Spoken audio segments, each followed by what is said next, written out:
Have you been looking for a exercise for your hip impingement, your FAI, but can't really seem to find the right one that feels the safest? It feels like every time you try something, it triggers it. This is the right video for you. In this video, I'm going to show you at Performance Place, we have a series of exercises that we take people through, and I'm going to take you through the one which is the most productive for people with sensitive hips, sensitive hip impingement. It has the highest reward, lowest risk of all the ones that we have.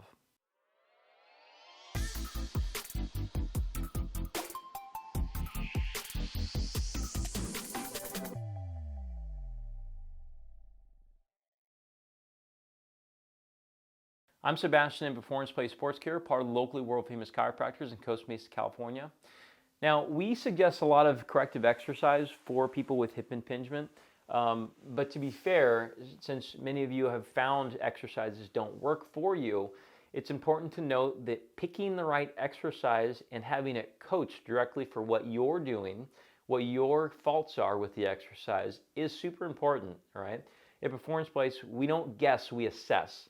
We assess to see which one is best for you, and we coach it appropriately. If you have questions about what we do as well, we have a webinar in the corner. You can take advantage of it. It's completely free. It's all about groin and hip pain. Now, on to the exercise here. It's called a side bridge. Now, the side bridge is different than a side plank, and so it's a sideways bridge. It's one way we can facilitate the glute medius to work. There are a lot of things that are lacking in the exercise, but generally it's a good starting point for them. Now I'm going to show you just on this angle because I want you to see that I'm crumpled up a little bit here. This is the phase one, all right? As we go from the front here, I'm in phase one, and generally when I'm in front of people, I tell them, can you hide your feet from me, okay? Because if they don't, they'll push off their feet. So here, next is there's a fire underneath your body. Can you keep away from the flames at all times? Even in the break period, you're always keeping away from the fire. Okay? A side bridge is from phase one to straightening out, which is phase two. Phase one, phase two. Phase one, phase two. Without ever touching the flames even on the break. Now, some of you may have sensitive elbows. In this case, put something underneath your elbows here. This ground's hard for me even.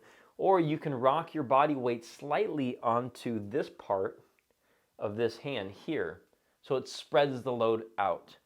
Now, for some of you, that may increase your groin pain. In that case, slide your knees down a little bit.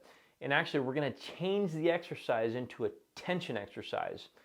If you feel no pain at the bottom here, in the bottom phase one position, then all we're going to do is supply tension and leverage throughout the using the knee to create a little bit of effort on the glute up here. Oh, I should note too, this exercise is not for the top hip, it's for the bottom. The bottom hip is the therapeutic hip. And so in this case, I'm going to imagine there's a $100 bill here, and I'm going to put pressure into the $100 bill without actually trying to get up. All right, I'm just pushing. I can already feel the bottom part of my hip here start to get warm. I'm going to hold that, come back without ever touching the flame, back in the $100 bill, and push it. Rock out, don't touch the flame, rock in, $100 bill, push it. Okay? Now, most of the time we have people go through what we call a percentage effort based protocol. It feels hard to about 70% of your full effort. Remember, we're only doing it for about 5 to 10 seconds on, about 3 seconds break. Really, it's not a lot of break.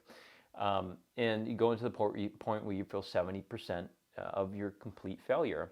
And it's going to feel failure because that hip or the side of your body will get the work, or sometimes the shoulder or elbow. Excuse me. But a lot of times people like reps and sets. So in that case, I would go through about 10 reps, 3 sets. I would do it a couple times a day, honestly, in the beginning. Now, is there other exercises? Are there other exercises we can do other than this one because your elbow or your shoulder doesn't take it? Yes, there is. There's standing versions, there's kneeling versions, and so on. But per this video, we're picking this one because this is the easiest thing to do. You can do it in your bed as well. Obviously, don't work through pain. Working through pain is probably one of the most common things that we see at Performance Place, where people believe or they've been told that they need to work through the pain to feel better. It's completely incorrect in my opinion, at least for hip impingement. For other types of conditions, it may be a little bit painful to work through, but for hip impingement, it shouldn't, because the pain of the hip impingement's in front, while the area of facilitation is in back. Okay. If you guys are looking for help and you want help from us, we see a bunch of people with hip, groin, sports hernias, low backs, sciaticas, labrums, you name it. We see a lot of people with these problems into this what we call lower quarter. We specialize in it. We have hand-pick exercises that we assess to see if you'll tolerate. We coach it in the office or virtually, just like we did here. And if it's not good for you, we change it on the fly and then send you home with one that'll work. You shouldn't work through pain. If you do, you're just adding to the compensation the body's already really good at and getting away from the musculature that they were trying to challenge in the first place. So pain is a sign that something's wrong, and you shouldn't work through pain in the exercise. If you guys are looking for help again, reach out to us. Our link is in the description below.